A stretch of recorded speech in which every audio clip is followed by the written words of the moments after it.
Key to success ఏంటది? ప్రతి మానవుడు తన జీవితంలో సక్సెస్ అవ్వాలనుకుంటాడు. స్టూడెంట్ కానివ్వండి, ఒక ఉద్యోగి ఎంప్లాయ్ కానివ్వండి, ఒక బిజినెస్ మ్యాన్ కానివ్వండి, ఒక రాజకీయ నాయకుడే కానివ్వండి, అతను తన లైఫ్లో సక్సెస్ అవ్వాలి, సక్సెస్ అవుతూ ముందుకు వెళ్ళాలి అనుకుంటూ ఉంటాడు. Sir no? ఎస్. అయితే నేను మిమ్మల్ని అడుగుతున్నాను, సార్ అవును సార్ నేను కూడా నా లైఫ్లో ఏదో ఒకటి సాధించాలనుకుంటున్నాను అనేవాళ్ళు ఎంతమంది చేతుతారా? వావ్, ఏదో ఒకటి సాధిస్తారా లేదా? వేస్ట్. ఏదో ఒకటి సాధిస్తారా? అనుకున్నది సాధిస్తారా? ఏంటి తేడా? ఏదో ఒకటి సాధించడానికి అనుకున్నది సాధించడానికి ఉన్న తేడా ఏంటి? ఏదోటి సాధించడం అంటే ఏముంది? ఏదోటి చేసుకుంటూ వెళ్ళిపోవడము, ఎక్కడో దగ్గరికి చేరిపోవడం, అంతే కదా. అనుకున్నది సాధించడం అంటే ముందు ఏదో అనుకోవాలి. ఎస్, ఇది నా లక్ష్యం, ఇది నా target, this is my goal, this is my vision అనుకోవాలి. ఎప్పుడైతే నువ్వు అనుకుంటావో, అనుకున్నది నువ్వు సాధిస్తావో, దాన్ని ఏమంటారో తెలుసా? సక్సెస్ అంటారు. అవునా కదా? ఏదో ఒకటి చేయడం కాదు సోదరులారా. 99% ఆఫ్ ది సొసైటీ ఏదో ఒకటి చేస్తుంది. ఎవరో ఒకరు మాత్రమే అనుకున్నది చేస్తున్నారు. ఎవరో ఒకరి అనుకున్నది చేయాలంటే అనుకోవాలి, డిసైడ్ అవ్వాలి, లక్ష్యం ఏంటో డిసైడ్ చేసుకుని ముందే ఉండాలి. Sir no? ఎస్. ప్రతి వ్యక్తి తన జీవితంలో సక్సెస్ అవ్వాలి అనుకుంటున్నాడు. అవ్వగలుగుతున్నాడా? లేదు. చాలామంది విజయం సాధించాలి అనుకుంటున్నారు. విజయం సాధించగలుగుతున్నారా? లేదు. ఎందుకని? ఒక విద్యార్థి పాస్ అవ్వాలి అనుకుంటున్నాడు, అందరూ పాస్ అవ్వలేకపోతున్నారు. ప్రతి ఉద్యోగి మంచి పొజిషన్లోకి వెళ్ళాలనుకుంటున్నాడు, వెళ్ళలేకపోతున్నాడు. ఒక వ్యాపారస్తుడు చాలా ఉన్నత స్థాయికి వెళ్ళాలనుకుంటున్నాడు, వెళ్ళలేకపోతున్నాడు. ఒక రాజకీయ నాయకుడు ఉన్నత స్థానానికి వెళ్ళాలి అనుకుంటున్నాడు, వెళ్ళలేకపోతున్నారు. ప్రతి ఒక్కరు కూడాను. వై? ఎందుకని? కారణం ఏంటి? విజయం సాధించాలి అంటే, అనుకున్న స్థాయికి వెళ్ళాలంటే ఏం చెయ్యాలి? What is that key? ఆ తాళపు చెవి ఏమిటి? What is that key to achieve our success? The key to success is keep educating yourself. What is that key? KEY, keep educating yourself. నువ్వు ఏ రంగంలో అయితే సక్సెస్ అవ్వాలి అనుకుంటున్నావో ఆ ఫీల్డ్లో, ఆ రంగంలో నిన్ను నువ్వు ఎడ్యుకేట్ చేసుకుంటూ ఉండు. నువ్వు మెడికల్ ఫీల్డ్లో ఉన్నావా? ఆ ఫీల్డ్లో ప్రతిరోజు కూడా నిన్ను అప్డేట్ చేసుకుంటూ ఉండాలి. ఒక దేశం యొక్క అభివృద్ధి కానివ్వండి, ఒక రాష్ట్రం యొక్క అభివృద్ధి కానివ్వండి, ఒక కుటుంబం యొక్క అభివృద్ధి కానివ్వండి, ఒక వ్యక్తి యొక్క అభివృద్ధి కానివ్వండి, ఎవరి మీద ఆధారపడి ఉంటుంది? వారి యొక్క ఎడ్యుకేషన్ మీద ఆధారపడి ఉంటుంది, వారి యొక్క చదువు మీద ఆధారపడి ఉంటుంది. ఎంతవరకు? ఉదాహరణ చూడండి. ఎడ్యుకేషన్ ఇంపార్టెంటే. కీప్ ఎడ్యుకేషన్ ఎందుకని?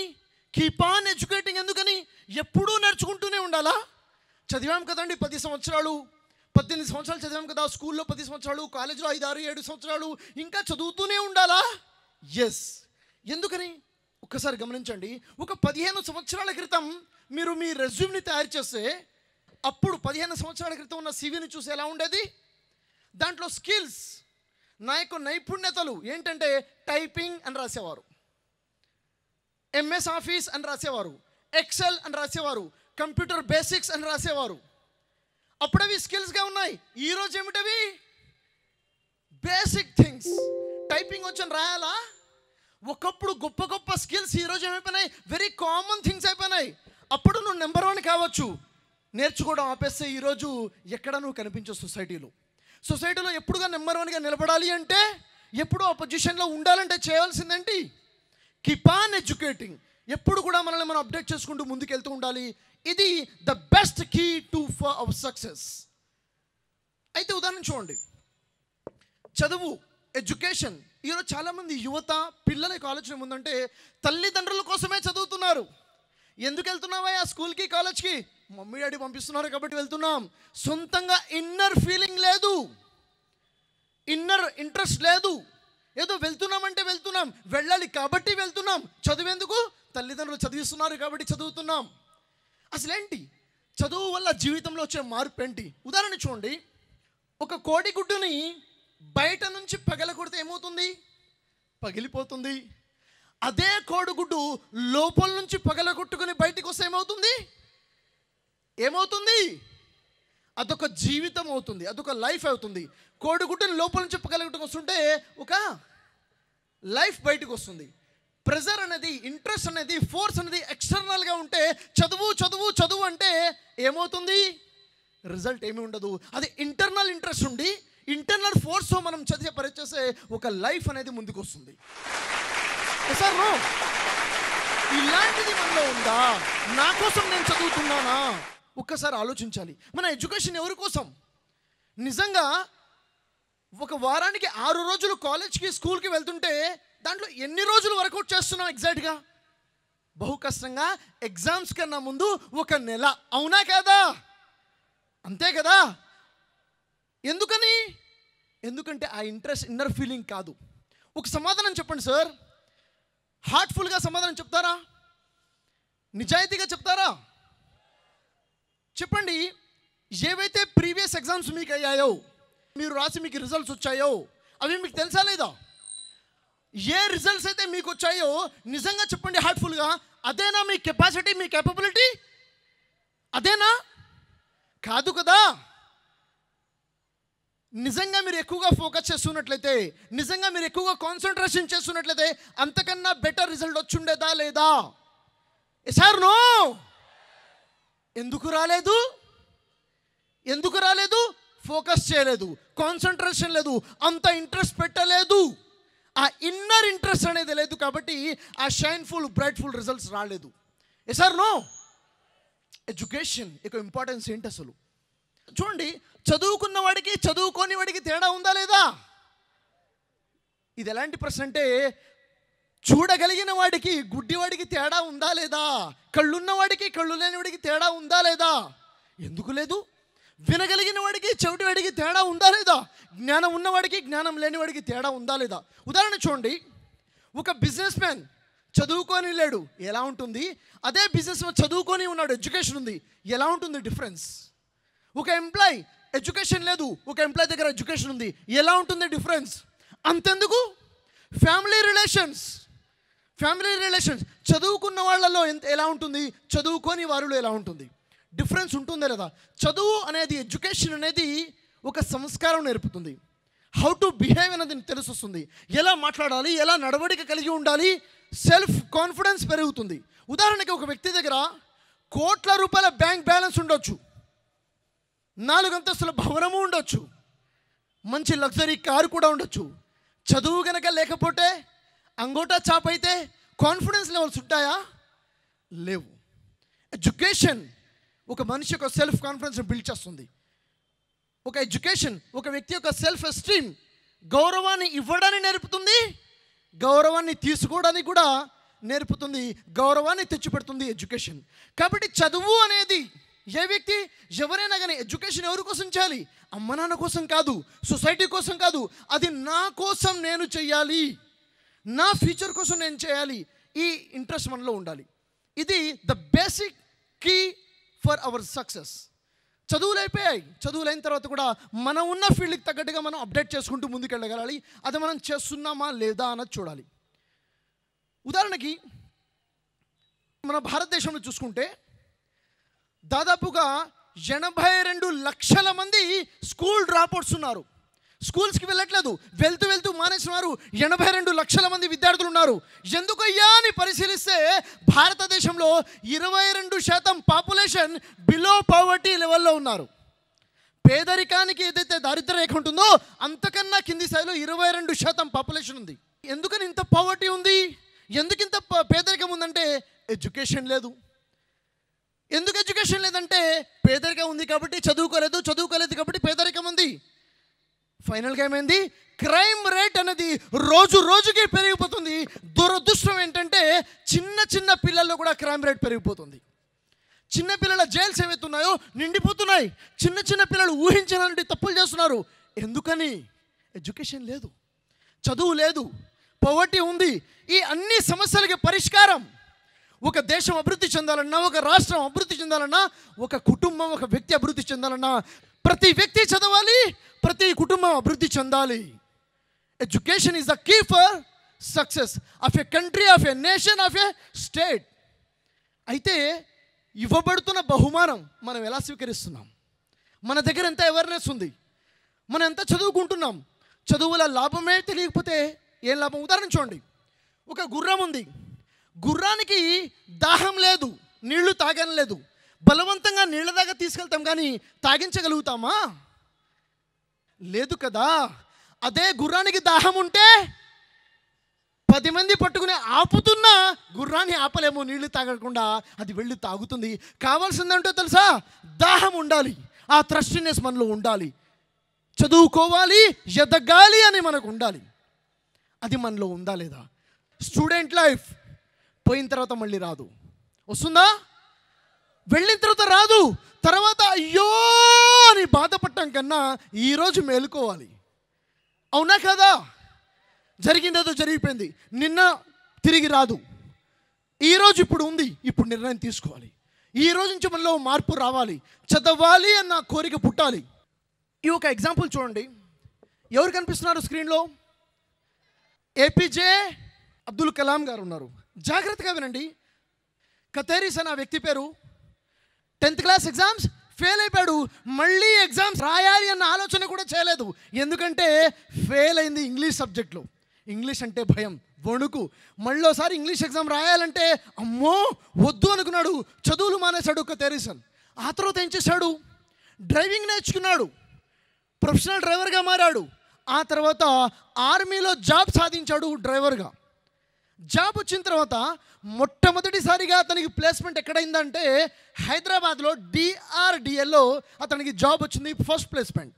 ఎవరి దగ్గర? ఏపీజే అబ్దుల్ కలాం గారి పర్సనల్ డ్రైవర్గా కతేరిసన్కి డ్రైవింగ్ జాబ్ వచ్చింది. ఏపీజే అబ్దుల్ కలాం గారు అడుగుతున్నారు, కతేరిసన్ ఏంటి నీ గురించి చెప్పు అని. అతను అంటున్నాడు, సార్ నేను 10th ఫెయిల్ అయ్యానండి. అవునా? మళ్ళీ ఎందుకు రాయలేదు ఎగ్జామ్? అమ్మో అసలు ఆలోచన లేదు, అడగబాకండి. ఎందుకు రాయలేదు చెప్పు. లేదు సార్ మళ్ళీ రాసే ఆలోచన లేదు. లేదు నేను ఎగ్జామ్ రాయాలి అని ప్రోత్సహించారు, మోటివేట్ చేశారు. ఎగ్జామ్ ఫీజు కట్టారు ఏపీజే అబ్దుల్ కలాం గారు. కతేరిసన్ ఫీజు కట్టారు. ఎవరు కట్టారు fee? APJ Abdul Kalam fee కట్టారు. సరే ఫీజు అయితే కట్టారు. పాస్ అయ్యాడా? పాస్ అవ్వలేదు. 26 మార్కులు వచ్చాయి ఇంగ్లీష్లో. ఫెయిల్ అయిపోయాడు. ఎందుకు ఇలా అయింది? లేదు సార్ నా వల్ల కాదు ఇంగ్లీష్ రాయటము, నాకు అర్థం కాదు. నెక్స్ట్ ఇయర్ మళ్ళీ ఫీజు కట్టారు. లేదు నువ్వు రాయాలి. వద్దు సార్, లేదు నువ్వు రాయాల్సిందే అని ఫీజు కట్టారు. ఇంగ్లీష్ మీకు స్వయంగా కొని తెచ్చారు. ఏపీజే అబ్దుల్ కలాం గారు కొని తెచ్చి తన డ్రైవర్కి పర్సనల్గా ట్యూషన్ చెప్పారు, పర్సనల్గా చదివించారు. చదివించిన తర్వాత ఎగ్జామ్స్ రాశారు. రాసిన తర్వాత కతేరిసన్ రిజల్ట్ వచ్చింది. 44 మార్క్స్తో పాస్ అయ్యాడు. 10th పాస్ అయిపోయాడు. ఇంకేమనుకున్నాడు కతేరిసన్? అమ్మయ్యా అయిపోయింది అంటే ఏపీజే అబ్దుల్ కలాం గారు ఏమన్నారు తెలుసా? ఏమవ్వలేదు, ఇప్పుడు మొదలైందన్నారు. ఏంటి? తర్వాత ఇంటర్మీడియట్ ఉంది కదా అన్నాడు. అమ్మ చదవాల్సిందే. మళ్ళీ ఇంటర్మీడియట్ ఎగ్జామ్స్. ఫస్ట్ ఇయర్ అయింది, సెకండ్ ఇయర్ అయింది. ఫీజు కడుతున్నారు ఏపీజే అబ్దుల్ కలాం గారు, బుక్స్ కనిపిస్తున్నారు, మోటివేట్ చేస్తున్నారు, చదవాల్సింది అంటున్నారు. చదువుతున్నాడు. ఎట్టకేలకి ఇంటర్మీడియట్ కూడా కంప్లీట్ అయిపోయింది. ఇక చాలు సార్, ఇక అయిపోయిందంటే లేదు ఇక చాలా ఉంది అన్నారు. ఊహించండి జరిగింది చెప్తున్నాను. ఏపీజే అబ్దుల్ కలాం గారు మోటివేట్ చేశారు, ఇంకా ప్రోత్సహించారు. డిగ్రీ ఫీజు కట్టించారు, గ్రాడ్యుయేషన్ స్టార్ట్ చేయించారు. డిగ్రీ ఫస్ట్ ఇయర్ అయింది, సెకండ్ ఇయర్ అయింది, థర్డ్ ఇయర్ కూడా అయిపోయింది. పాస్ అయిపోయాడు, గ్రాడ్యుయేట్ అయిపోయాడు. కతేరిసన్ నౌ హీస్ గ్రాడ్యుయేట్. అయిపోయిందా? అవ్వలేదు.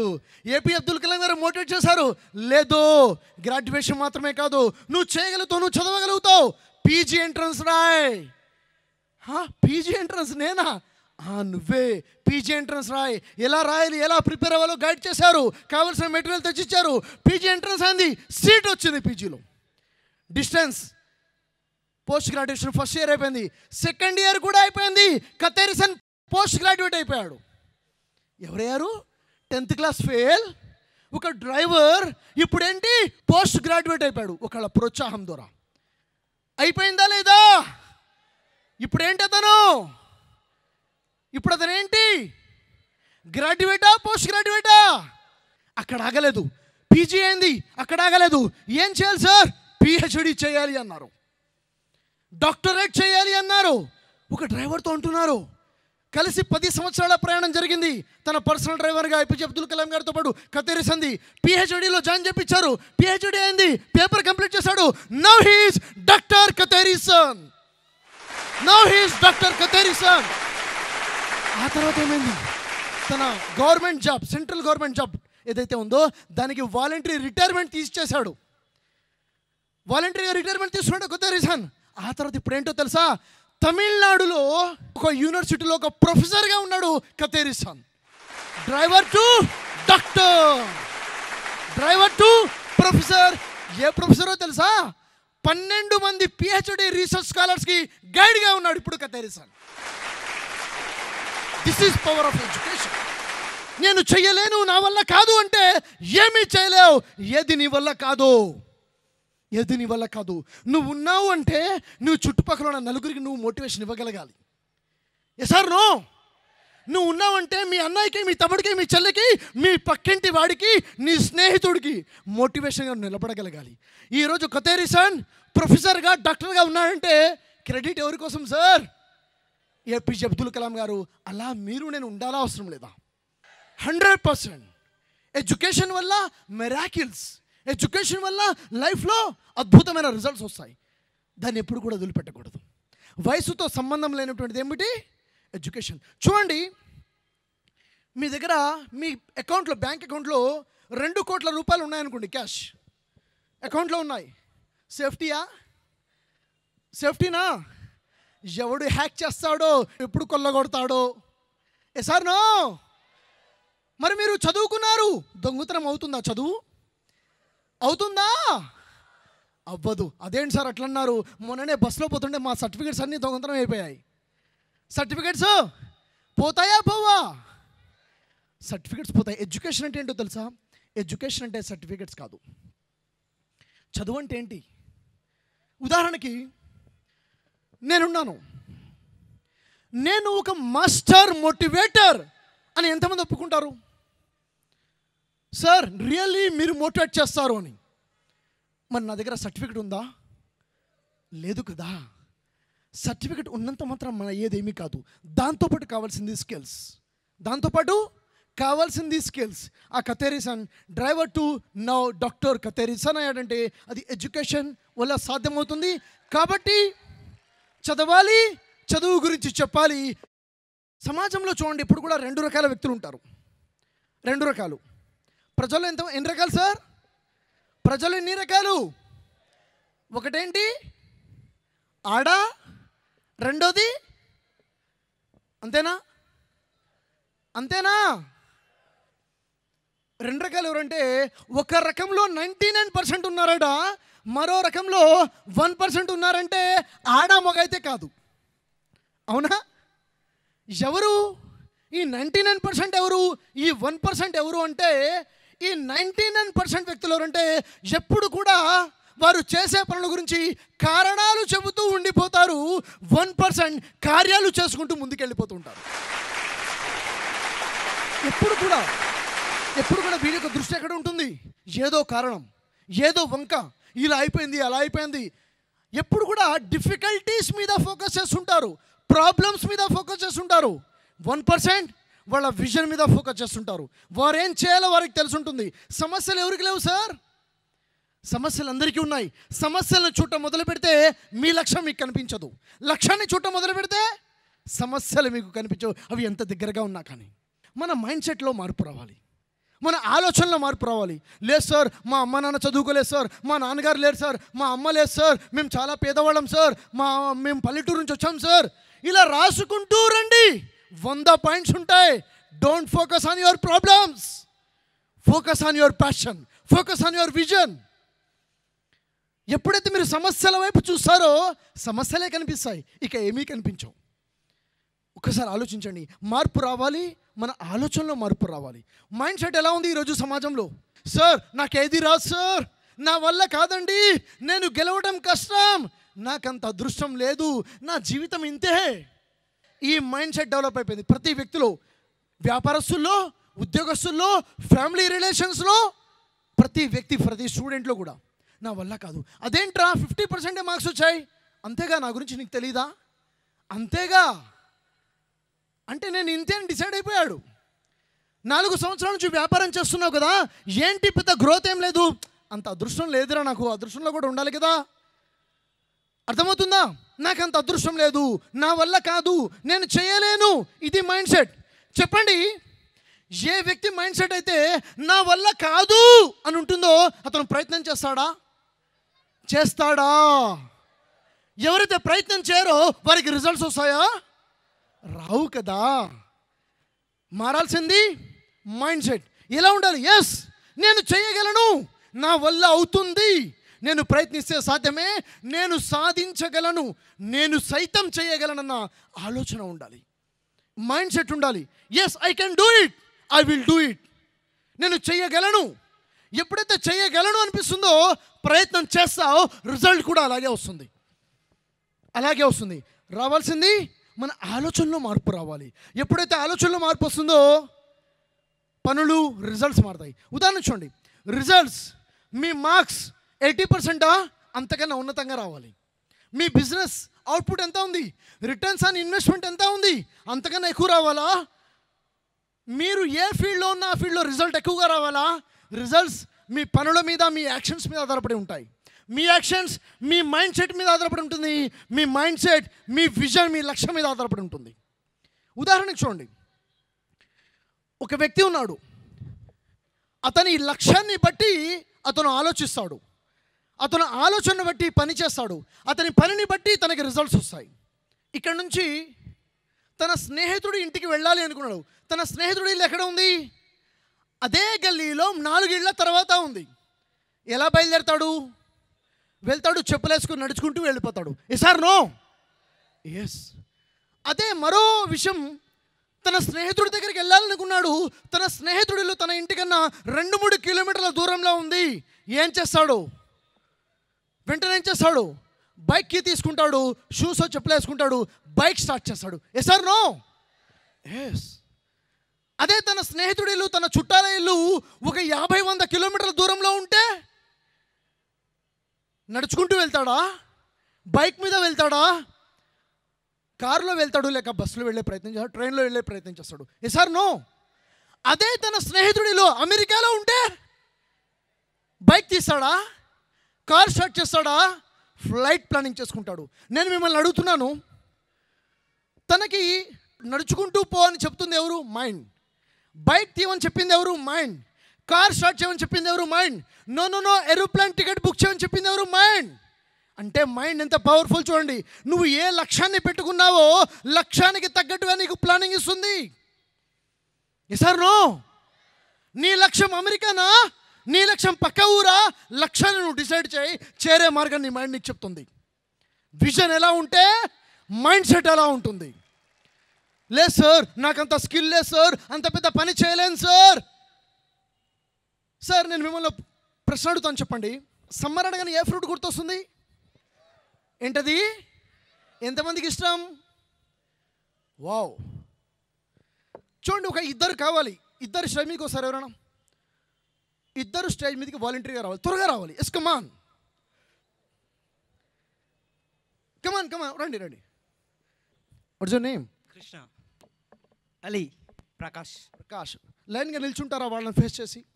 మీకు ఒక పని చెప్తాను, మీరు చేయాలి. యాక్షన్ ద్వారా మాకు చూపించాలి మీరేం చేస్తారన్నది. చేస్తారా? ఓకే. చూడండి, వీళ్ళు ఇప్పుడు మామిడి తోటలో ఉన్నారు. ఎక్కడ? మామిడి తోటలో ఉన్నారు. ఇతని ముందు ఓ మామిడి చెట్టు ఉంది, ఇతని ముందు ఓ మామిడి చెట్టు ఉంది, ఇతని ముందు కూడా ఓ మామిడి చెట్టు ఉంది. వీళ్ళు ఏం చేస్తున్నారో చూడండి. వీళ్ళకి మామిడికాయలు కావాలి. వీళ్ళ ముందున్న మామిడి చెట్టుకి కింద, ఎక్కడ? భూమికి 1 అడుగు ఎత్తులో మామిడి పళ్ళు ఉన్నాయి. ఎక్కడున్నాయి సార్? భూమికి 1 అడుగు ఎత్తులో. ఒకే అడుగు ఎత్తులో ఉన్నాయి. చిన్న చెట్టు, హైబ్రిడ్ చెట్టు. 5 మామిడి పళ్ళు ఉన్నాయి. ఇప్పుడు వాళ్ళు కోస్తున్నారు. ఎలా కోస్తారో చూడండి. మీరు 5 మామిడి పళ్ళు కోయాలి, పక్కనే ఉన్న బుట్టలో వెళ్ళి చేయండి. కమాన్. వావ్, ఒకే అడుగు ఎత్తులో ఉంది.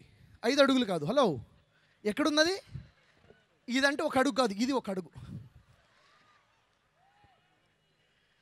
వారి లక్ష్యం ఏంటి?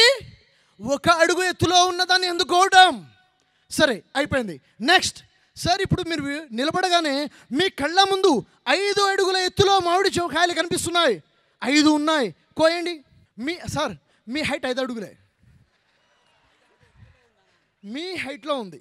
కమాన్ కోయండి సార్. కోసారా? ఈజీనా? ఇప్పుడేమైందంటే తల ఎత్తి చూశారు, మీకన్నా 2 అడుగుల ఎత్తులో ఉంది మామిడి పళ్ళు ఉన్నాయి. కోయండి. ఎలా కోస్తారు? 2 అడుగులే. ఓకే అయిపోయింది. ఆ తర్వాత ఏమైందంటే మీకన్నా 5 అడుగుల ఎత్తులో మామిడి పళ్ళు ఉన్నాయి, కొయ్యాలి. ఎలా కోస్తారు? ఎలా సార్? చెట్టు ఎక్కుతాం. మీరేం చేస్తారు? స్టోన్ తీసుకొని కొడతాను. మీరేం చేస్తారు? నిచ్చెన వేస్తాను. Wow, 3 ideas. చెట్టు ఎక్కుతాను, రాయి తీసుకుని కొడతాను, లాడర్ నిచ్చెన వేసుకుంటాను. అదే సార్, కింద మామిడి పళ్ళు కొయ్యాలన్నప్పుడు నిచ్చెన ఐడియా ఎందుకు రాలేదు? మైండ్ పిచ్చిది కాదు, దానికి తెలుసు ఎప్పుడు ఏ ప్లానింగ్ ఇవ్వాలో. Yes or no? నువ్వు లక్ష్యాన్ని పెట్టుకో. ఎంత పెద్ద లక్ష్యాన్ని పెట్టుకుంటావో పెట్టుకొని చూడు, ఎలా చేరాలో నీ మైండ్ ప్లానింగ్ ఇస్తుంది. ఇస్తుందా లేదా? ఇస్తుంది. నా హైట్ 5 అడుగులేగా సార్, నా హైట్ 6 అడుగులేగా సార్, నేను నా లక్ష్యాన్ని 6 అడుగులే పెట్టుకుంటాను, నా లక్ష్యాన్ని 5 అడుగులే పెట్టుకుంటాను. నా హైట్కి తగ్గట్టుగా నా లక్ష్యం, నా స్కిల్స్కి తగ్గట్టుగా నా లక్ష్యం, నా సామర్థ్యానికి తగ్గట్టుగా నా లక్ష్యం. నో, లక్ష్యానికి తగ్గట్టుగా సామర్థ్యాలు బయటకు వస్తాయి. That is power of your mind. అర్థమవుతుందా? Yes or no? లక్ష్యం ఎలా ఉండాలి? ఎలా ఉండాలి? సాధ్యమైనంత చేరుకునేలా. మనకి ఏది ఇంట్రెస్ట్ ఉంటుందో దాని మీద. లక్ష్యం ఎంత పెద్దగా ఉండాలి? మనకి ఇంట్రెస్ట్ ఉన్నంత. లక్ష్యం ఎంత పెద్దగా ఉండాలి? సాధించేలా ఉండాలి. మన స్టామినా, మీ స్టామినాకి తగ్గట్టుగా మీ లక్ష్యం కాదు, మీరు సాధించగలిగే విధంగా మీ లక్ష్యం కాదు.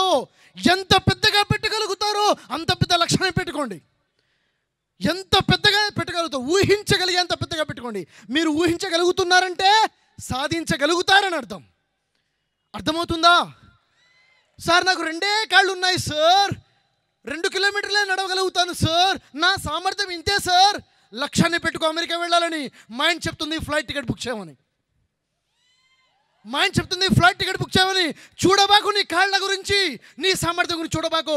మైండ్కి పని చెప్పు, అది పవర్ఫుల్ ఐడియాస్ ఇస్తుంది. Yes or no? Come on. Thank you brother, thank you much. Mindset మారాలంటే లక్ష్యం పెద్దగా ఉండాలి. ఎంత పెద్ద లక్ష్యమో అలాంటి ప్లానింగ్స్ వస్తాయి. ఎలాంటి ప్లానింగ్స్ వస్తాయో అలాంటి పనులు చేస్తావు. ఎలాంటి పనులు చేస్తావో అంత పెద్ద రిజల్ట్స్ వస్తాయి. Yes or no? Yes. So believe in yourself. అసలు ప్రాబ్లం ఏంటంటే సార్, మీరు ఎక్కడో ప్రసంగాలు ఇచ్చి నిజామాబాద్ వచ్చారు, మా గురించి మీకు పెద్దగా తెలియదేమో కాబట్టి పెద్ద పెద్ద మాటలు మాట్లాడుతున్నారు సార్, కొంచెం మా లెవెల్లో మాట్లాడండి సార్ అంటారా? నిజామాబాద్ అంటే వావ్, కరెక్టే మాట్లాడుతున్నానా? నో, చాలా తక్కువ మాట్లాడుతున్నాను. అంతకన్నా ఎక్కువ కావాలి మనకి, అంతకన్నా ఎక్కువ లక్ష్యం ఉండాలి. మనిషికి స్కై ఇస్ ద లిమిట్. ఏంటది? నీ ఆకాశమే నీ హద్దు. ఎంత ఎదుగుతావో ఎదిగి చూపించు. ఎందుకంటే నిన్ను పుట్టించిన నీ సృష్టికర్త దేవుడు అంత అద్భుతంగా నిన్ను పుట్టించాడు. అంత అద్భుతంగా నిన్ను దేవుడు పుట్టించాడు. సామాన్యుడు కాదు, మహోత్కృష్టమైన జీవి. ఎవరు? మానవుడు. పూర్తి సృష్టిలో గొప్ప సృష్టి ఎవరంటే మానవుడే. గొప్ప లక్ష్యాన్ని పెట్టుకోవాలి. చూడండి, ఏం చూస్తున్నారు ఇక్కడ? ఏం కనిపిస్తుంది? కార్పెంటర్ బీ, తుమ్మెద. ఫ్యాక్ట్ ఏంటో తెలుసా?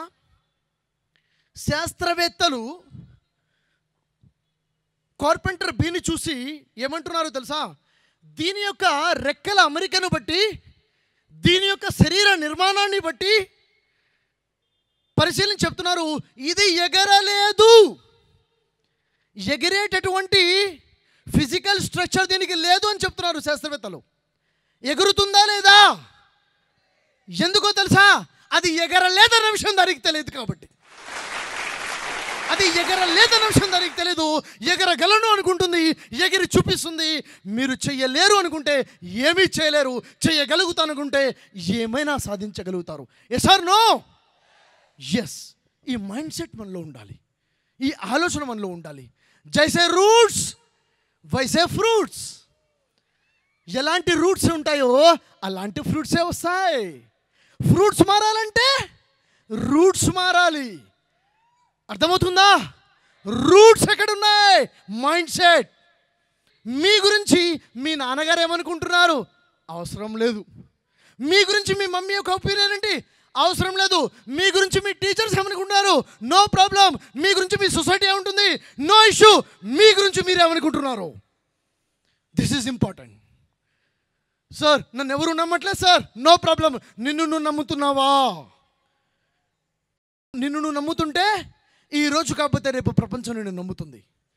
చెప్పండి, ఏ శాస్త్రవేత్తని మొదటి రోజే ప్రపంచం నమ్మిందా? శాస్త్రవేత్త ఏమంటుంది? పిచ్చివాడు రా అంటుంది. కానీ తను తాను నమ్మాడు, సాధించాడు, ప్రపంచం మొత్తం సల్యూట్ కొడుతుంది. Yes or no? Believe your self.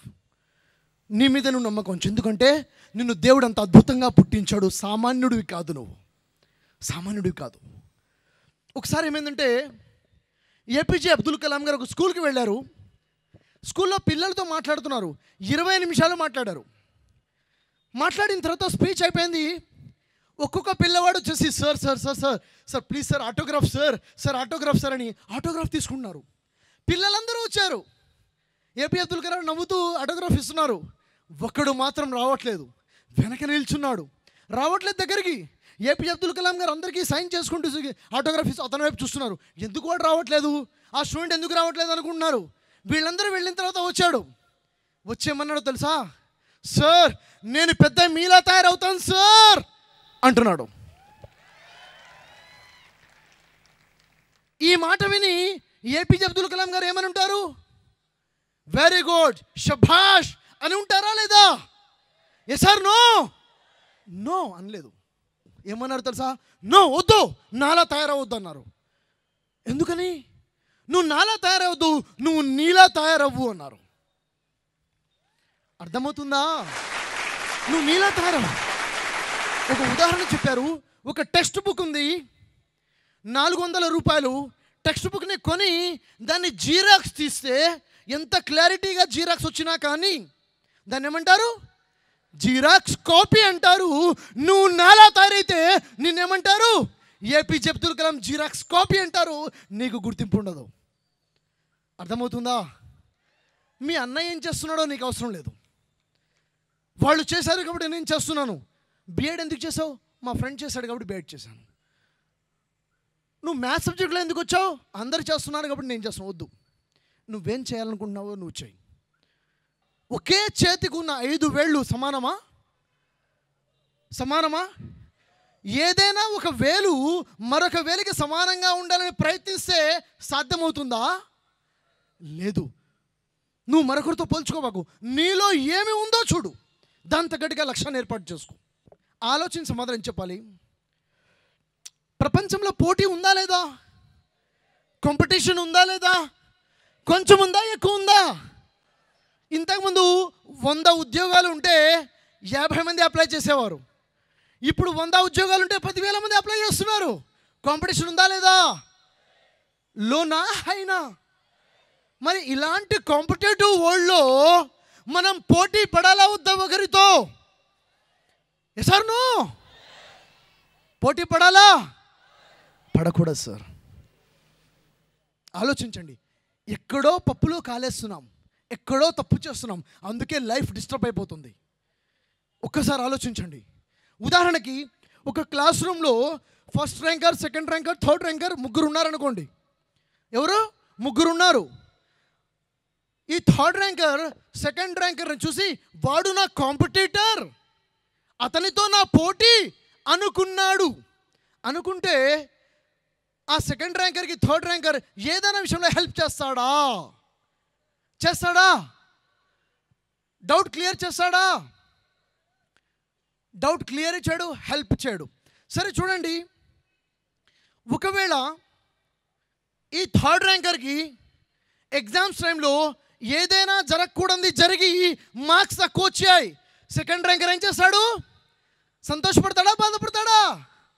సంతోషపడుతున్నాడు.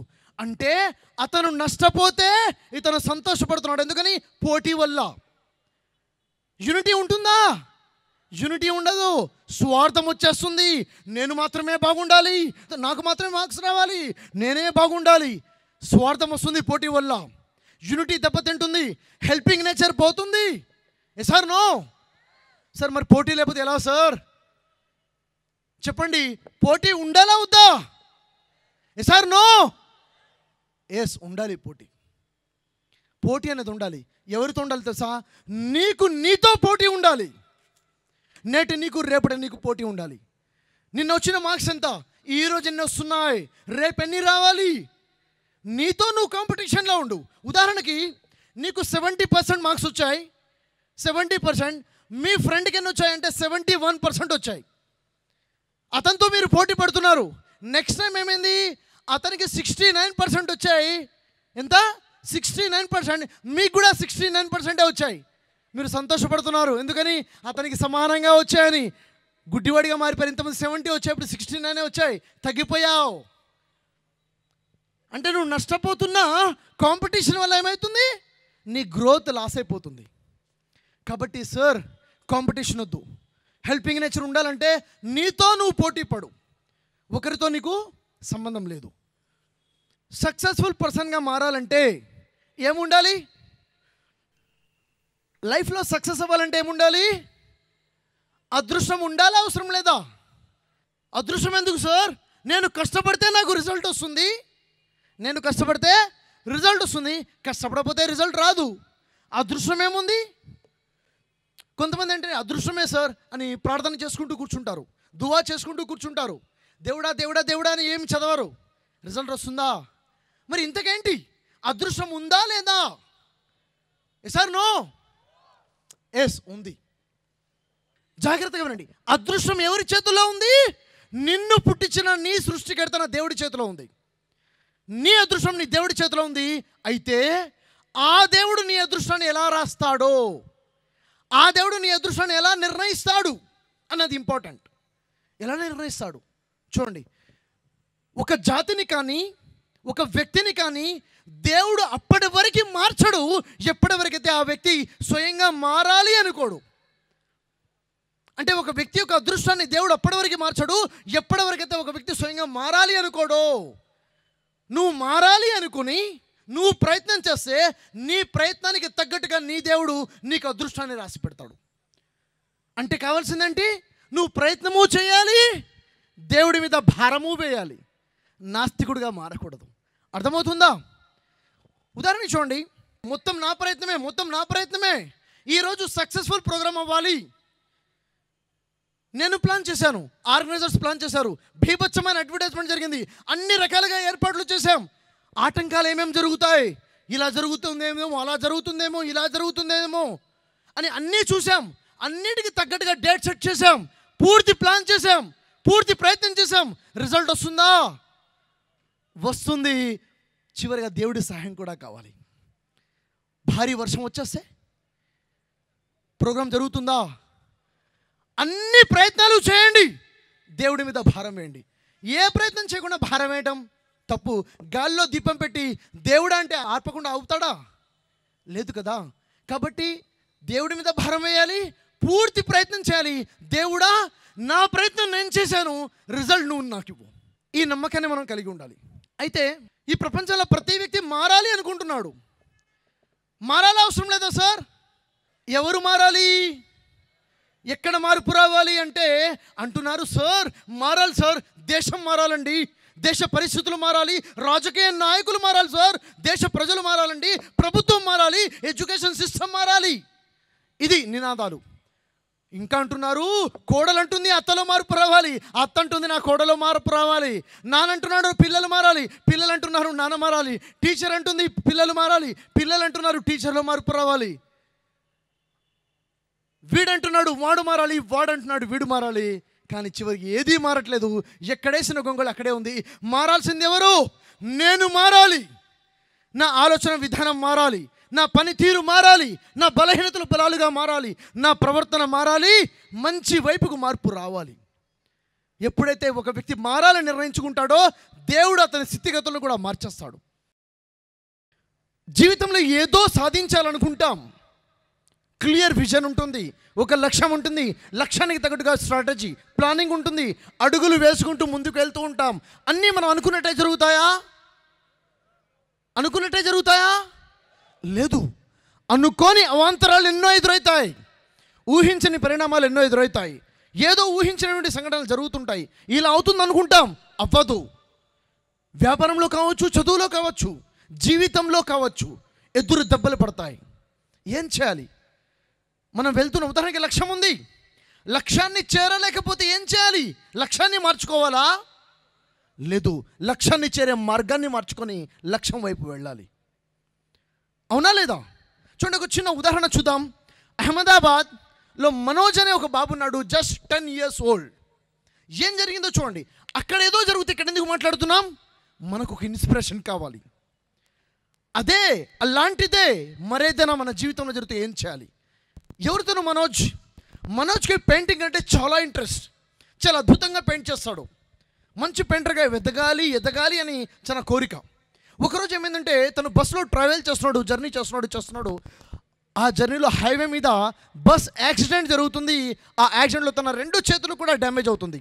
2 చేతులు కూడా చాలా విపరీతంగా గాయాలవుతాయి. హాస్పిటల్కి తీసుకెళ్ళిపోయారు. డాక్టర్స్ అన్నారు, నో వే, 2 చేతులు కూడా తీసివేయాల్సి ఉంటుంది, ట్రీట్మెంట్ జరిగే పరిస్థితి లేదు. 2 చేతులు కూడా తీసేశారు. 2 చేతుల్లో మనోజ్కి.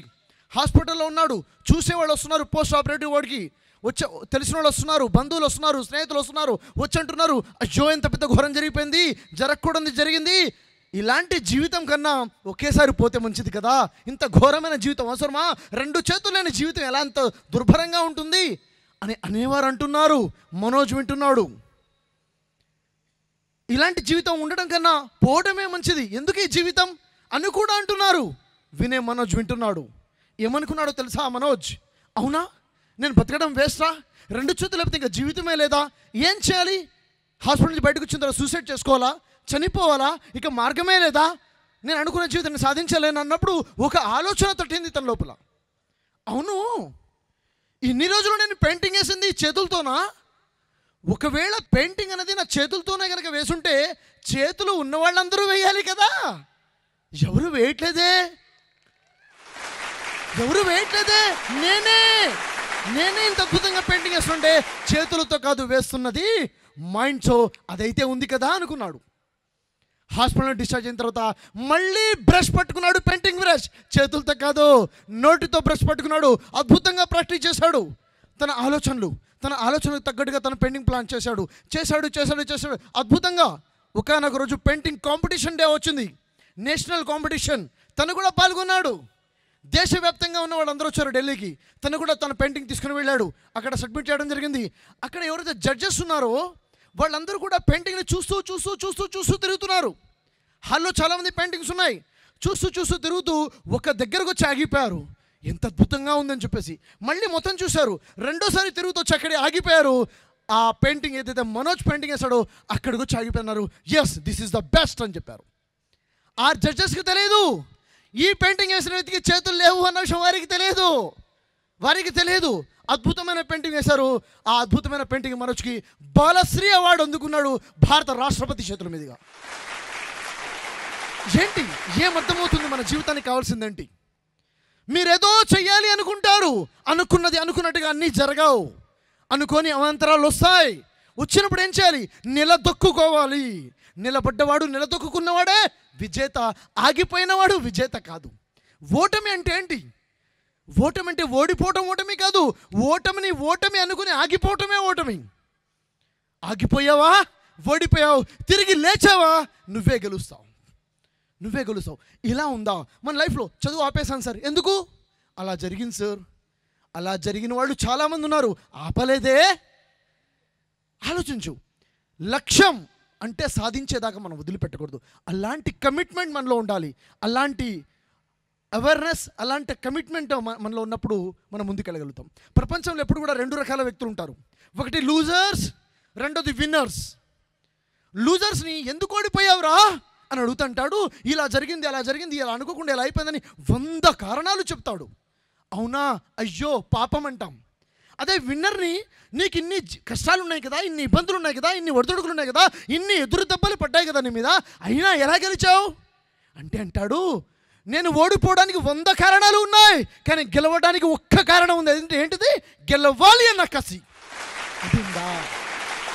అది ఉన్నదా? ఒకసారి ఆలోచించు. నిజంగా చెప్పాలంటే నువ్వు ఎవరైతే నువ్వు కూర్చొని ఉన్నావో, నీకు దేవుడు ఏదైతే స్కిల్స్ ఇచ్చాడో, దేవుడు ఏదైతే శక్తి నీకు ఇచ్చాడో, దాంట్లో 1% కూడా నువ్వు వాడుకోవట్లేదు. 1% కూడా వాడుకోవట్లేదు అంటే ఇలా ఉన్నావు. అదే వాడుకోవటం మొదలు పెడితే ఎలా ఉంటావు? ఒక్కసారి ఆలోచించు. నిన్ను నువ్వు ఎప్పుడైతే తెలుసుకుంటావో, ఇక ప్రపంచం కూడా నిన్ను గుర్తించడం మొదలు పెడుతుంది. అలాంటి లైఫ్ మంది ఉండాలి. అదే సంకల్పంలో దమ్ముంటే దారులు కనిపిస్తాయి. సంకల్పంలో, విజన్లో దమ్ము లేకపోతే కారణాలు కాకమక్కబురు వినపడుతూ ఉంటాయి.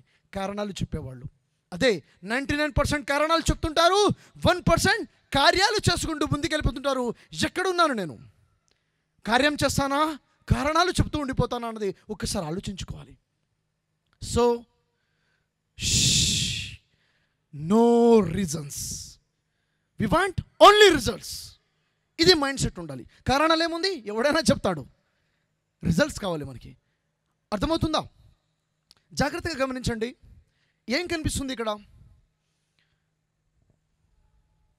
ఏం కనిపిస్తుంది సార్? ఎవరు చెప్తారు నాకు? ఎవరైనా ఒక నలుగురు స్టేజ్ మీదకి రావాలి. ఎవరు వస్తారు? 2 అమ్మాయిలు 2 అబ్బాయిలు,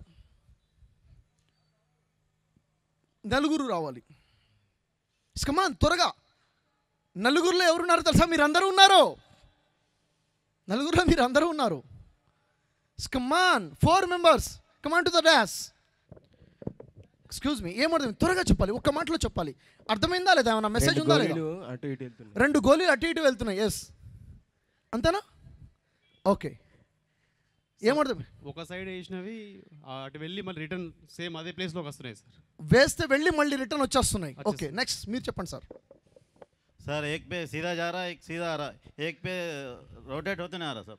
एक सीधा जा रहा, सीधा आ रहा, एक एक ऊंच नीचा जा रहा, ऊंच नीचा आ रहा. अच्छा, आप बताइए सर. మీరు చెప్పండి ఏమైంది? ఒకటి ప్లేన్ సర్ఫేస్, ఇంకోటి up and down surface. Okay, ఏం మెసేజ్ ఏమైనా ఉందా? అంటే ఒకటి ఈజీగా వెళ్తుంది, ఇంకోటి కష్టపడుతూ వెళ్తుంది. ఒకటి ఈజీగా వెళ్తుంది, ఒకటి కష్టపడుతూ వెళ్తుంది. ఎస్ మేడం, మీకు ఏమైనా అర్థమైందా? Any message? లైఫ్లో కొన్ని అప్స్ అండ్ డౌన్స్ ఉంటాయి. ఎన్ని ఉన్నా దాటుకొని వెళ్తే కంపల్సరీ గోల్ని రీచ్ అవుతాం. వావ్, వెళ్ళాలి అనే తపన ఉంటే జీవితంలో అప్స్ అండ్ డౌన్స్ ఉంటాయి, వెళ్ళాలని తపన ఉంటాయి, ఎలాగైనా చేరుకుంటాం. మేడం మీరేం చెప్తారు? సేమ్ అనకూడదు అంటే actually second ball ups and down అనుకుంటానే వెళ్తుంది, ఫస్ట్ బాల్ స్మూత్గా వెళ్ళిపోతుంది. ఒకటి స్మూత్గా వెళ్ళిపోతుంది, ఒకటి అప్స్ అండ్ డౌన్స్. సార్ జీవితాలు 2 రకాలు, ఒకటి smooth life, 2 ups and downs life, problems life. ఏది కావాలి? స్మూత్ లైఫే కావాలి. ఏది కావాలి? ఏది? సార్ వీళ్ళు చెప్పింది కాదు, నాకు ప్రత్యేకంగా మెసేజ్ అర్థమైంది, నేను చెప్తాననే వాళ్ళు ఉన్నారు. ఎవరన్నా ఒకళ్ళు రండి. Yes come on. अगर बॉल में वेट है तो कितना भी पड़ा हुआ वो पार कर लेते चले आता. अगर बॉल में वेट है तो कहाँ भी चले जाता. ఏదైతే స్మూత్గా వస్తుందో దానికంటే కూడా ఎత్తుపల్లాల నుంచి వస్తున్నది ఫస్ట్ వచ్చేస్తుంది, ఏంకు తొందరగా వస్తుంది, ఇన్ టైంలో వస్తుంది. Wow wow. ఏంటంట? స్మూత్గా వెళ్ళే బాల్ కన్నా ఎత్తుపల్లాలు ఉన్న బాల్ త్వరగా వెళ్ళి తొందరగా వచ్చేస్తుంది. మీరేం చెప్తారు sir? Hello sir, my name Gnaneshwar. Sir అది ఎత్తుపల్లంగా ఉన్నది ఏంటంటే స్మూత్గా వెళ్ళే లైఫ్కి వాడికి కష్టాలు అనేది తెలియదు సార్.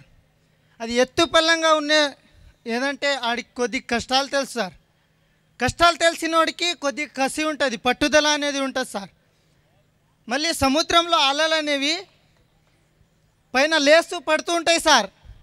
కానీ అవి ఏమనుకో, నేను ఎన్నిసార్లు లేచినా నేను పడిపోతున్నానని బాధపడవు, కానీ నేను పడుతున్నా అని మళ్ళీ లేయడానికి ట్రై చేస్తున్నాను. అలా ఒక పట్టుదల ఉండాలని, అది ఆ పట్టుదలతోని మనం సాధించగలగమని తెలియజేస్తున్నది sir. My name is Gnaneshwar sir. Thank you for giving this opportunity sir. Welcome sir, welcome. Any message? Sir ఒకటేందంటే అక్కడ చూసుకున్నట్టయితే ఒకటి సమాంతరంగానూ ఇంకోటి హెచ్చు తగ్గులుగా ఉన్నది. దీని ఎగ్జాంపుల్ ఏంటంటే ఒక వ్యక్తి బాణం వేయాలంటే ఆయన ఎంత కిందికి గుంజితే అంత పైకి పోతుంది.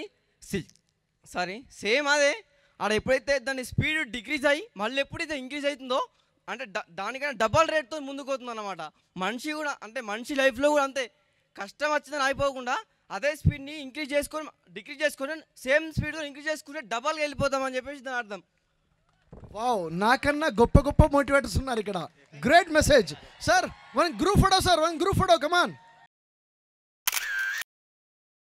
Thank you much sir, thank you sir. వీరందరూ సెల్ఫీ తీసుకోవడానికి హక్కుదారులా కాదా? మీరు ఎందుకంటే మిమ్మల్ని రావద్దని చెప్పానా నేను ఇక్కడికి? మిమ్మల్ని రావద్దని చెప్పలేదు, వాళ్ళని రమ్మని చెప్పానా? బట్ వాళ్ళని రమ్మని చెప్పలేదు, వారు వచ్చేసారు, మీరు అక్కడ ఉండిపోయారు. అరే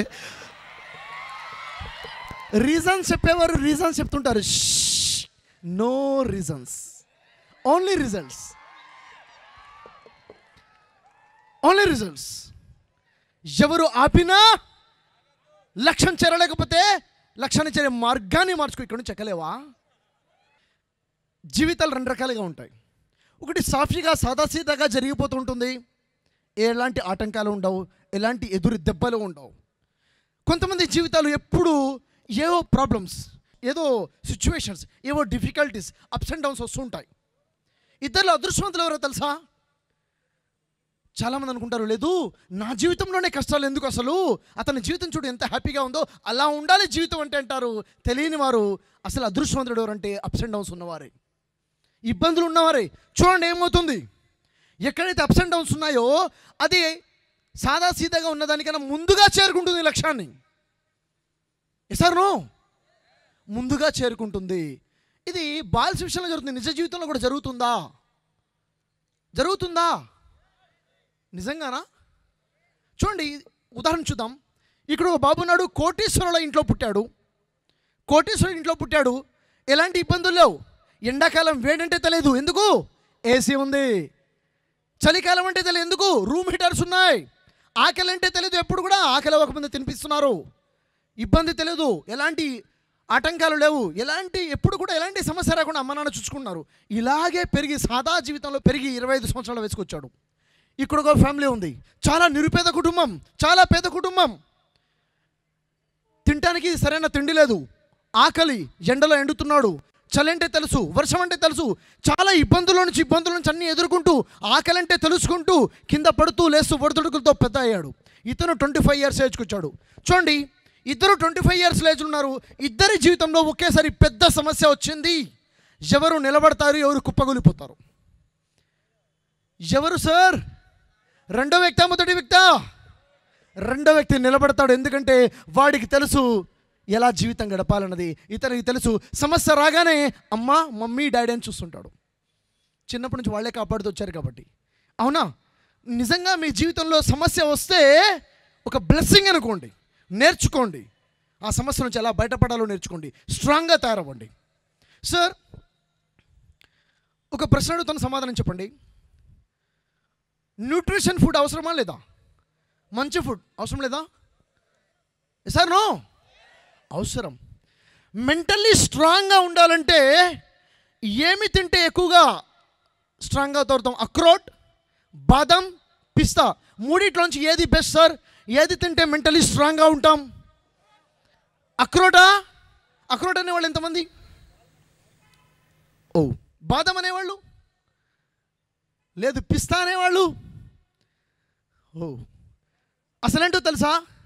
మెంటలీ స్ట్రాంగ్గా తయారవ్వాలంటే తినాల్సిందే అక్రోట్, బాదం, పిస్తాలు కాదు, ఎదురు దెబ్బలు తినాలి. ఎదురు దెబ్బలు తిన్నవాడు మెంటలీ స్ట్రాంగ్గా తయారవుతాడు. అది తిను. చూసి భయపడి పారిపోబాకు. ఎదురు దెబ్బలు తిన్నవాడు ఎంత పెద్ద దెబ్బ కోసమైనా నిలబడతాడు, భయపడ్డవాడు గెలవలేడు. అర్థమవుతుందా? మైండ్ సెట్ ఎలా ఉండాలి? ప్రాబ్లం వస్తుంటే ఎలా ఎదుర్కోవాలో ఆలోచన కలిగి ఉండాలి. ఎప్పుడు కూడా ఆల్వేస్ బీ హ్యాపీ. ఎలాంటి లైఫ్ మనకు ఉండాలి అంటే ఒక ఎగ్జాంపుల్ చెప్తాను, జాగ్రత్తగా వినండి. ఒక వ్యక్తి ఉన్నాడు, తన కళ్ళకి చాలా నొప్పిగా ఉంది, చాలా పెయిన్ అవుతుంది. కోటీశ్వరుడు. ఒక డాక్టర్ దగ్గరికి వెళ్ళాడు. వెళ్తే అక్కడ డాక్టర్ ట్రీట్మెంట్ చేశారు, తగ్గలేదు. వేరే డాక్టర్ దగ్గరికి వెళ్ళారు, అక్కడ తగ్గలేదు. స్పెషలిస్ట్ దగ్గరికి వెళ్తున్నాడు, రిజల్ట్ రావట్లేదు. 6 నెలలు, 1 సంవత్సరం అయిపోయింది. నొప్పి ఎక్కువగా ఉంటుంది, చాలా ఇరిటేషన్గా ఉంటుంది, తట్టుకోలేకపోతున్నాడు. అప్పుడు తన స్నేహితుడు అంటాడు, సరేరా ఇంతమంది డాక్టర్ల దగ్గరికి వెళ్ళావు కదా, ఓ పని చేద్దాం, ఫలానా గురువు గారి దగ్గరికి వెళ్తే ఏమైనా చిట్కా చెప్తాడేమో, ఏదైనా చిట్కా చెప్తాడేమో అని చెప్పేస్తే అక్కడికి వెళ్తాడు. అక్కడ గురువుగారు అంటారు, సరే నీ కంటి ప్రాబ్లం నాకు అర్థమైంది, ఇది దూరం అవ్వాలంటే ఏం చేయాలంటే 40 రోజుల వరకు నువ్వు ఓన్లీ గ్రీన్ కలర్ మాత్రమే చూడాలి, ఓన్లీ గ్రీన్ కలరే చూడు, వేరే కలర్ చూడకుండా మెయింటైన్ చేయి, 41వ రోజు నుంచి నీకు కంటి నొప్పి ఉండదు అని చెప్తారు. సరే అని చెప్పేసి తను నిర్ణయించుకుంటాడు, నాకు ప్రాబ్లం దూరం అవ్వాలి అని చెప్పి వెంటనే ఏషియన్ పెయింట్స్కి ఫోన్ చేసి గ్రీన్ కలర్ పెయింట్ డబ్బాలన్నీ తెప్పించేస్తాడు. పెయింటర్స్ని ప్రొఫెషనల్ తెప్పించుకుంటాడు, కోట్ల డబ్బులు ఉన్నాయి, నో ప్రాబ్లం, మిలియనర్. తర్వాత ప్లాన్ చేస్తాడు, ఇంటి నుంచి ఎక్కడికి బయటికి వెళ్ళకుండా 40 డేస్ ప్లాన్ చేసుకుంటాడు. ఇంట్లో ఉన్న గోడలకి, తలుపులకి అన్నిటికీ green colour, gate green colour, bedsheet green colour, fan green colour, అన్నీ గ్రీన్ కలర్ పెయింటింగ్ అయిపోతుంది. పొరపాటున ఎక్కడికైనా వెళ్ళాల్సి వస్తే కారు కూడా గ్రీన్ కలరే. తను ఎక్కడికైనా వెళ్తే ఏం కనిపించకుండా గ్రీన్ కలరే మెయింటైన్ చేస్తున్నాడు. ఎక్కడికి వెళ్ళినా గ్రీన్ కలర్ పెయింటింగ్ తను ఫాలో అవుతుంది. ఇలా 30 డేస్ మెయింటైన్ చేశాడు, ఏ కలర్ చూడలేదు, ఓన్లీ గ్రీన్ కలర్. ఇంకా 10 డేసే మిగిలి ఉంది. 31 డే ఏమైందంటే ఆ గురువు గారు వచ్చారు వీళ్ళ ఇంటికి, వైట్ కలర్ డ్రెస్ వేసుకొని వచ్చారు. గేట్ దగ్గర ఆపేశారు వీళ్ళు పెయింటర్స్, ఆపేసి వెంటనే గ్రీన్ కలర్ మొత్తం పోసేశారు డ్రెస్ మీద. మొత్తం ఏంటి, ఏం జరుగుతుంది? అంతే, మా బాస్ మొత్తం గ్రీన్ కలర్ చూస్తారు, ఏం చూడు. అవునా, సరే చెప్పి గురువు గారు లోపలికి వచ్చారు. ఏం జరుగుతుంది అంటే, గురుగారు మీరు చెప్పినట్టే చేస్తున్నాను, మొత్తం గ్రీన్ కలర్ పెయింట్ చేస్తున్నాను, నేను ఏది చూసినా గ్రీన్ కలరే ఉండాలి. అవునా, ఇలా చేస్తున్నావా? ఇన్ని కోట్ల రూపాయలు ఖర్చు పెట్టే బదులు గ్రీన్ కలర్ స్పెడ్స్ తీసుకుంటే సరిపోయేది కదా. ప్రపంచాన్ని మొత్తం గ్రీన్ కలర్గా చేయాలంటే చేయగలుగుతావా? మార్చాల్సింది ప్రపంచాన్న నీ చూపున. అది బాలేదు, ఇది బాలేదు, అది మారాలి, ఇది మారాలి, అది అలా ఉండాలి కాదు, నువ్వెలా ఉండాలి, నీ మైండ్ సెట్ ఎలా ఉండాలి, మారాల్సింది నువ్వు, నీలో ఏ మార్పు రావాలి. ప్రపంచాన్ని మార్చాలి అనుకుంటే ఏమీ మార్చలేవు, నిన్ను నువ్వు మార్చుకో, ప్రపంచం మారిపోతుంది. ఎసార్ నో. కాబట్టి నీ స్నేహితుల్లో నీకు ఏదో విషయం నచ్చకపోవచ్చు, నీ భార్యలో నీకు ఏదో విషయం నచ్చకపోవచ్చు, నీ భర్తలో నీకు ఏదో విషయం నచ్చకపోవచ్చు. అతను అలాగే ఉంటాడు, అతను అలాగే యాక్సెప్ట్ చేయి. నీ భార్య అలాగే ఉంటుంది, అలాగే యాక్సెప్ట్ చేయి. చూసే చూపు మార్చుకో. భార్య ఎలా ఉంది? అందంగా ఉంది. ఎలా ఉంది? అందంగా. ఎలా అనమంటారు సార్? స్పెడ్స్ పెట్టుకొని చూడు, ఎలా ఉంటుంది? అందంగానే ఉంటుంది. చూపు మార్చుకొని చూడు, ఆ చూపుతో చూడు, అందంగా కనిపించే విధంగా. అర్థమవుతుందా? చూపు మార్చుకో. ప్రపంచాన్ని మార్చాలనుకుంటే మార్చలేము. ఫైనల్లీ సార్, జీవితంలో అతి వాల్యుబుల్ థింగ్ ఏంటి? టైం. అవునా లేదా? దాని గురించి ఏమైనా మాట్లాడాలా? అవసరం లేదా? అవసరం లేదు సార్, ఎందుకంటే మీకు తెలుసు కాబట్టి. తెలుసా లేదా? సరే, వేరే విషయం ఒకటి మాట్లాడదాం. టైం వాల్యుబుల్ కాబట్టి ఈ టైంని ఉపయోగించుకుంటూ వేరే టాపిక్ మాట్లాడదామా? సార్, మీలో డైలీ న్యూస్ పేపర్ చదివే అలవాటు ఎంతమందికి ఉంది? వావ్. సార్, నేను న్యూస్ పేపర్ చదవను కానీ డైలీ న్యూస్ చూస్తాను సార్ టీవీలో అనేవాళ్ళు ఎంతమంది? తక్కువ. సార్, నాకు జనరల్ నాలెడ్జ్ చాలా బాగుంది సార్ అనేవాళ్ళు చేస్తారా? ఒక్కడెత్తడు. ఏమన్నా అడిగితే పట్టుబడతామని అందరిలో. వావ్. సార్, జనరల్ చాలా బాగా లేదు కానీ యావరేజ్గా ఉంది సార్ అనేవాళ్ళు చేస్తారా? అందరు ఎత్తుతారు. ఎందుకు? ఏమన్నా అడిగినా కానీ ఇదొక్కడే తెలియదు అనొచ్చు. అవునా? ఎవరు సార్ యావరేజ్గా జనరల్ నాలెడ్జ్ ఉందేవాళ్ళు? ఎత్తండి, డౌట్ ఏం లేదు. కొన్ని విషయాలు తెలుసు కదా మనకి. ఓ ప్రశ్న అడుగుతాను, చెప్పండి, ఓకేనా? ఇవి కనిపిస్తున్నాయి కదా.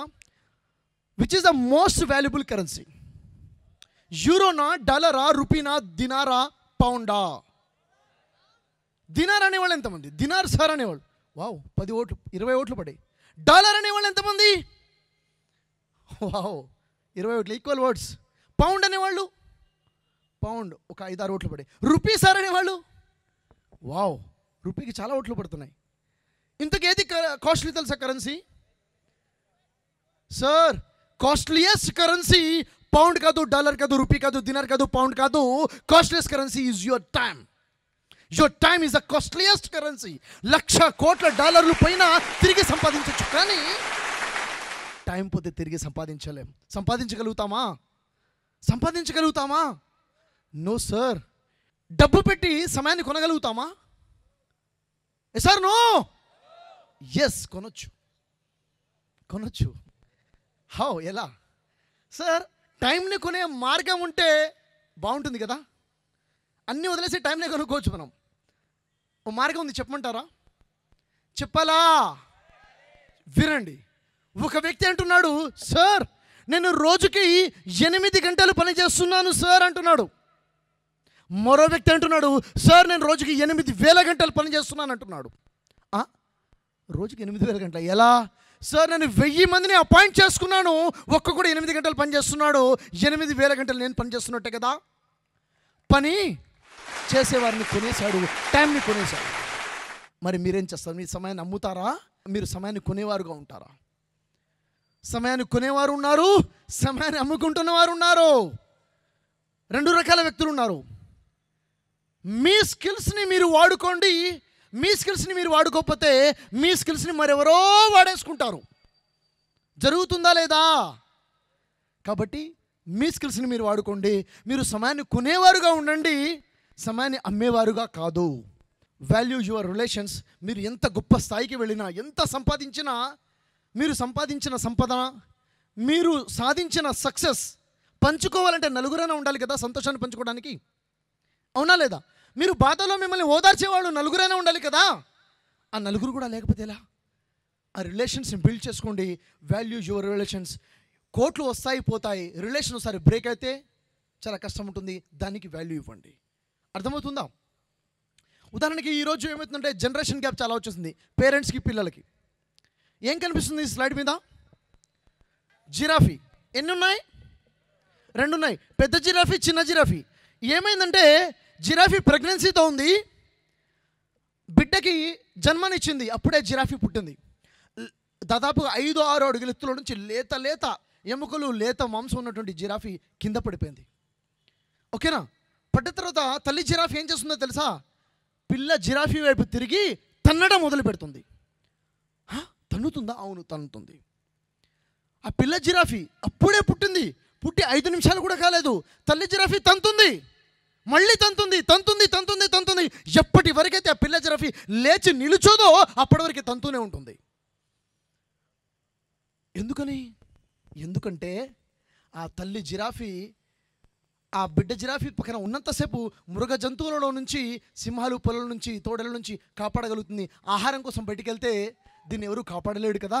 కాబట్టి దాని కాళ్ళ మీద అది నిలబడేంతవరకు తంతూనే ఉంటుంది. అది బ్లెస్సింగా కదా? ఎగ్జాక్ట్లీ ఇలాగే మన తల్లిదండ్రులు కూడా మన లైఫ్లో చాలా విషయాలు మనకు చెప్తుంటారు. ఎందుకు అలా చేస్తున్నావు, అలా చేయబాకు. ఎన్నో షంటింగ్స్, ఎన్నో మాటలు, ఎన్నో విధానాలు, ఎన్నో క్లాసెస్ ఇస్తుంటారు. ఒక్కొక్క విషయాన్ని చూసి మనం నెగిటివ్గా తీసుకుంటే, తన్నినప్పుడల్లా పిల్ల జిరాఫీ తల్లి జిరాఫీకి శత్రువుగా మారిపోతే, నన్ను తంతుందా, నా శత్రువు అనుకుంటే, నన్ను కొడుతుంది నా శత్రువు అనుకుంటే, నన్ను ఇబ్బంది పెడుతుంది అనుకుంటే తప్పు కదా. మన లైఫ్లో కూడా ఇలా జరుగుతుంది. మీరు చూస్తున్న కోణం వేరు, మీ తల్లిదండ్రులు చూస్తున్న కోణం వేరు. మీ తల్లిదండ్రులకు జీవితం తెలుసు, భవిష్యత్తు తెలుసు, కష్టాలు తెలుసు. మీ భవిష్యత్తు ఎలా ఉండాలో కళ కూడా వాళ్ళకు ఉంది. కాబట్టి వారు 1కి 10 మాటలు చెప్తూ ఉంటారు. దాంట్లో 5 విషయాలే కరెక్ట్ అయి ఉండొచ్చు, మిగిలిన 5 విషయాలు ప్రాక్టికల్ కాకపోవచ్చు. సహనం వహించండి. Sir no. ఈ ప్రపంచంలో తల్లిదండ్రుల కన్నా మించిన స్థానం ఎవరిది లేదు. తల్లిదండ్రులకు మించిన స్థానం ఏది లేదు. మహాభక్త ముహమ్మద్ సల్లల్లాహు అలైహి వసల్లం ఏమన్నారు తెలుసా? తల్లి పాదాల కింద స్వర్గం ఉన్నది అని చెప్పారు. తండ్రి స్వర్గపు ద్వారాలలో ఒక ద్వారం అని చెప్పారు. ఇహలోకమే కాదు, పరలోకం కూడా ఉంది. ఇహలోకం తర్వాత పరలోకంలో కూడా సాఫల్యం పొందాలంటే తల్లిదండ్రులకు సేవ చేసుకోక తప్పదు. తల్లిదండ్రులు సేవ చేయకుండా, తల్లిదండ్రులు పట్టించుకోకుండా, తల్లిదండ్రులు గౌరవించకుండా స్వర్గంలోకి ఎవడూ ప్రవేశించలేడు. కాబట్టి తల్లిదండ్రులు చాలా గొప్ప ఉన్నతమైన స్థానం ఉంది. వారికి సేవ చేస్తూ జీవితాన్ని ముందుకు తీసుకెళ్ళాలి. Sir no. ఎవరైతే తల్లిదండ్రులు ఉన్నారో వారు చాలా అదృష్టవంతులు. ఎవరైతే తల్లి కానీ తండ్రి కానీ ఇద్దరిలో ఒకరు కానీ జీవించి ఉన్నారో వారు మహా అదృష్టవంతులు. ఎందుకంటే వారి స్వర్గం వారి పక్కనే ఉంది. వారి ద్వారా మనం స్వర్గంలోకి వెళ్ళొచ్చు. ఆ తర్వాత సార్, మానవుడి దగ్గర లేనిది ఉండవలసింది కృతజ్ఞతాభావం, థ్యాంక్ఫుల్నెస్, గ్రాటిట్యూడ్నెస్.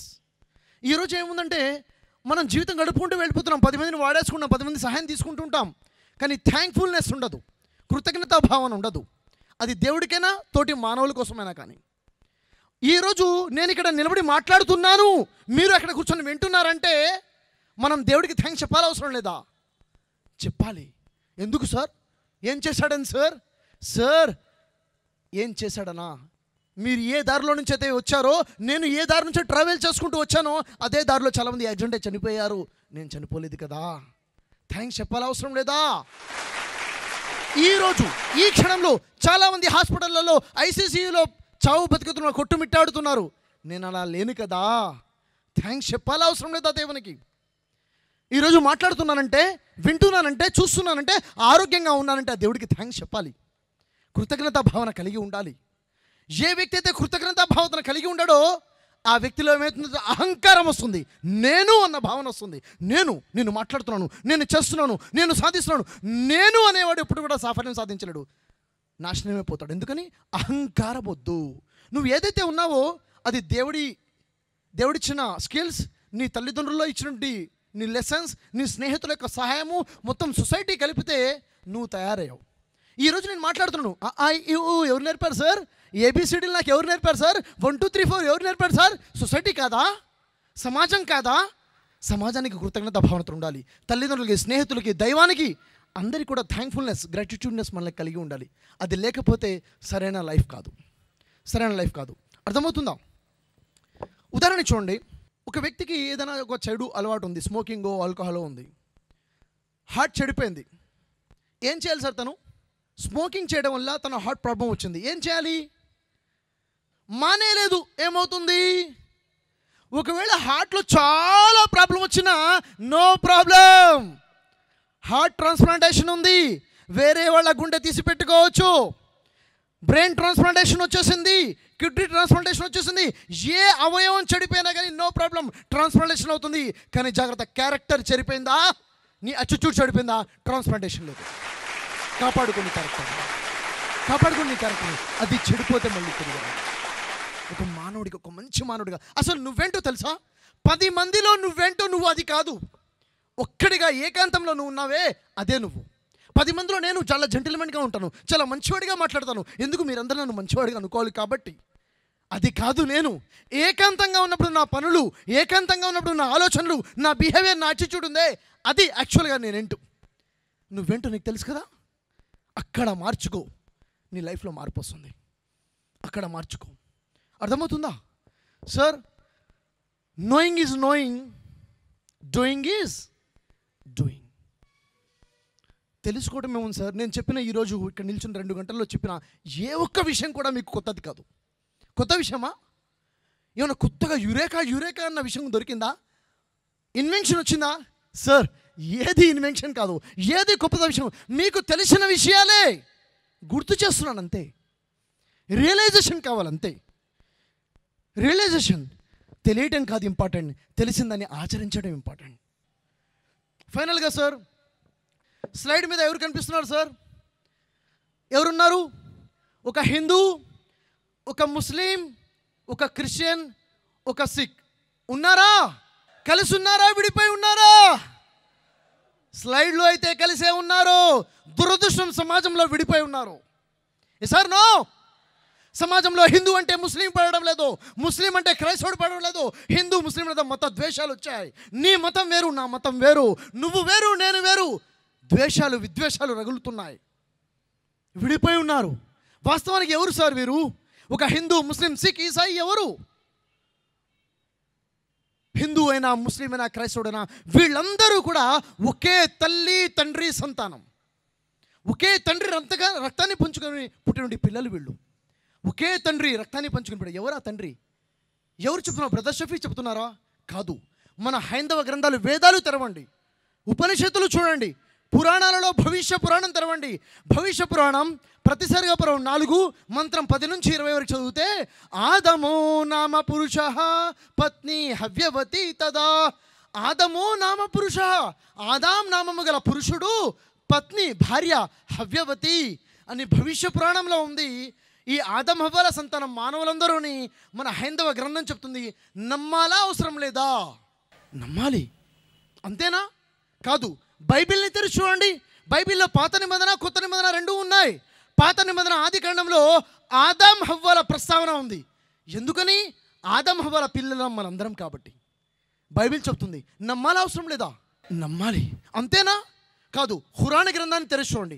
ఖురాన్ని తెరిస్తే ఖురాన్లో 4వ సూర మొదటి ఆయత్ని పరిశీలిస్తే యా అయ్యుహన్నాసు తఖూ రబ్బకుమ్ అల్లజీ ఖలఖకుమ్ మిన్ నఫ్సిన్ వాహిదతిన్ వ ఖలఖ మిన్హా జౌజహా వ బస్స మిన్హుమా రిజాలన్ కసీరన్ వ నిసా వత్తఖుల్లాహ అల్లజీ తసాలున బిహి వల్ అర్హామ్ ఇన్నల్లాహ కాన అలైకుమ్ రకీబా అని ఖురాన్ అంటుంది. అంటే ఏంటి? ఓ మానవులారా, ఓ ముస్లింలారా కాదు, ఓ మానవులారా, మీ దేవుడికి భయపడండి. ఆ దేవుడు ఒకే జంట నుండి మిమ్మల్ని పుట్టించాడు. ఎవరు ఆ జంట? ముహమ్మద్ ప్రవక్త సల్లల్లాహు అలైహి వసల్లం అన్నారు, కుల్లు కుంబని ఆదమా ఓ ఆదమ మిన్ తురాబ్. ఓ మానవులారా, మీరు ఆదాం సంతానం. ఆదాం మట్టితో తయారు చేయబడ్డాడు. ఈ హైందవ గ్రంథాలు చెప్తున్నాయి, బైబిల్ చెప్తుంది, ఖురాన్ చెప్తుంది, మానవులందరూ ఒకే జంట ఆదం హవ్వ సంతానం అని. నమ్ముదామా అవసరం లేదా? హలో, నమ్మాలి. అందుకే చూడండి, రోడ్డు మీద ఒక వెహికల్ వేగంగా వెళ్తుంది, యాక్సిడెంట్కి గురైపోయింది, చాలా డ్యామేజ్ అయిపోయింది వెహికల్కి. కారులో ఉన్న వ్యక్తులకి బాగా దెబ్బలు తగిలాయి, హాస్పిటల్కి తీసుకెళ్లారు. ఎమర్జెన్సీ వార్డులో ఉన్నాడు పేషెంట్. డాక్టర్ గారు అంటున్నారు చాలా రక్తం పోయిందండి, వెంటనే రక్తం ఎక్కించాలి అన్నప్పుడు ఏమడుగుతాడు డాక్టర్? నీ కులం ఏంటి, మతం ఏంటి అని అడుగుతాడా? ఏమడుగుతాడు సార్? నీ బ్లడ్ గ్రూప్ ఏంటి అంటాడు. ఒక హిందూకి ముస్లిం రక్తం ఎక్కించొచ్చా లేదా? ఒక ముస్లింకి హిందూ రక్తం ఎక్కించొచ్చా లేదా? ఎందుకని? హిందూ ముస్లింలు ఒకే తండ్రి రక్తాన్ని పంచుకొని పుట్టే పిల్లలం కాబట్టి. ఇది కామన్ సెన్స్. ఇది కామన్ సెన్స్. అంతేకాదు, హిందూ ముస్లిం సిక్ ఈసాయి మానవులందరినీ పుట్టించిన దేవుడు ఒకడే ఉన్నాడు, సృష్టికర్త ఒకడే ఉన్నాడు, ఒకే దేవుడు ఉన్నాడు. అది కాదు సార్, హిందువుల దేవుడు ముస్లింల దేవుడు వేరంటారా? కాదు, మనమంతా ఒక్కటే, మనందరి దేవుడు ఒక్కడే. హైందవ గ్రంథాలు చెప్తున్నాయి, ఏకో హి రుద్రోనా నా ద్వితీయాయ తస్సుహా య ఇమాం లోకానీశత ఈశనీభి. ఈ సమస్త లోకాలను పుట్టించి పరిపాలించే రుద్రుడు ఒక్కడే. ఏకో హి నా ద్వితీయాయ తస్సుహా, రెండోవాడు ఆ దేవుడి పక్కన మరొకడు లేడు, ఒకే ఒక దేవుడు ఉన్నాడని హైందవ గ్రంథాలు చెప్తున్నాయి మానవులందరికీ. బైబిల్లో తెరిస్తే యేసువారు అంటున్నారు, మార్కు సువార్త 12వ అధ్యాయం 29వ వాక్యంలో, ఓ ఇశ్రాయేలు వినుము, మన దేవుడైన ప్రభువు ఒక్కడే, ఒకే ఒక దేవుడు ఉన్నాడు మనందరికీ అని యేసువారు చెప్తున్నారు. ఖురాన్ని తెరిచి చూస్తే ఖురాన్లో సూర్య బఖరా 2వ సూర 163వ వాక్యంలో, వా ఇలాహుకుం ఇలాహు వాహిద్ లా ఇలాహ ఇల్లా హువ రహమానుర్ రహీం. ఓ మానవులారా, మీ దేవుడు ఒక్కడే, ఆ కరుణామయుడు, ఆ కృపాకరుడు తప్ప మరొక దేవుడు లేడు. ఒకే ఒక దేవుడు ఉన్నాడు.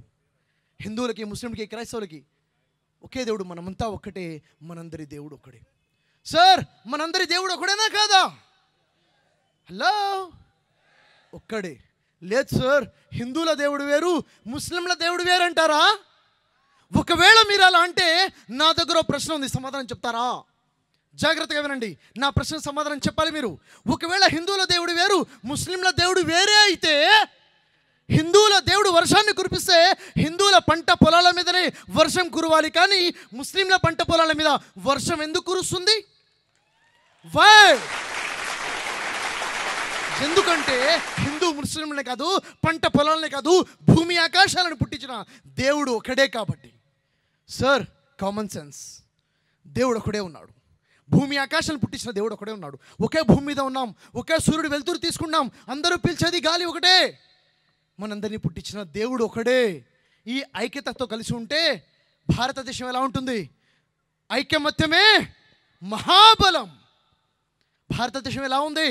స్వతంత్రం వచ్చే 70 సంవత్సరాలు దాటుతున్నా అభివృద్ధి చెందుతూనే ఉంది. ఎందుకని? తన్నుకొని చస్తున్నాం కాబట్టి. మత కలోహాలతో కాదు, మనమంతా వీఆర్ ఇండియన్స్, వీఆర్ బ్రదర్స్, మనమంతా ఒకటే, మనందరి దేవుడు ఒకటేనే నినాదంతో కలిసిమెలిసి ఉంటాము. మన భారతదేశాన్ని ప్రపంచ దేశాలకి అగ్రదేశంగా, బలమైన దేశంగా చూపించవచ్చు.